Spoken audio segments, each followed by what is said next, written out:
ఈ జూకి మెయిన్ రావడానికి రీజన్ ఏంటంటే పెంగ్విన్స్. ఎందుకంటే సో పిల్లలు పెంగ్విన్ మూవీ అయితే చూసేవాళ్ళు, కిడ్స్ మూవీ అయితే ఉంది పెంగ్విన్ అని. సో అది చూసినప్పుడల్లా ఎప్పుడు అడుగుతూ ఉండేవాడు మోనిష్, పెంగ్విన్స్ చూడాలి అని చెప్పేసి. అండ్ ఈ జూలో మాకు పెంగ్విన్స్ ఉన్నాయని మాకు తెలిసింది. సో అందుకే వెంటనే వచ్చేసాము ఈ జూ పార్క్ అయితే. ఫస్ట్ అసలు జూ మ్యాప్లో చూడగానే ఫస్ట్ అడిగింది పెంగ్విన్స్ అని. సో ఆ మ్యాప్లో ఎక్కడుందో, సో ఫస్ట్ మొన్న చూసుకుంటూ వెళ్దాం నాన్న అని చెప్పినా కానీ వెళ్ళలేదు. ఫస్ట్ పెంగ్విన్స్ చూసిన తర్వాత నెక్స్ట్ ఏదైనా చూస్తామని చెప్పారు. సో అందుకని డైరెక్ట్గా పెంగ్విన్స్ దగ్గరికి వెళ్ళాము. సో పెంగ్విన్స్ చూడగానే పిల్లలైతే చాలా ఎక్సైట్ అయిపోయారు.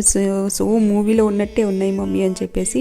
సో పిల్లలు ఏంటంటే నేను కూడా ఫస్ట్ టైం చూస్తున్నాను ఇట్లా పెంగ్విన్స్. సో మూవీస్లలో అలా చూడటమే, రియల్గా అయితే ఫస్ట్ టైం నేను కూడా ఇదే చూడటము. సో చాలా బాగున్నాయి. అండ్ కొన్ని ఏమో వాటర్లో ఉన్నాయి, కొన్ని ఏమో ఆ పైన కూర్చొని ఉన్నాయి అన్నమాట. ఆ పెంగ్విన్స్ అయితే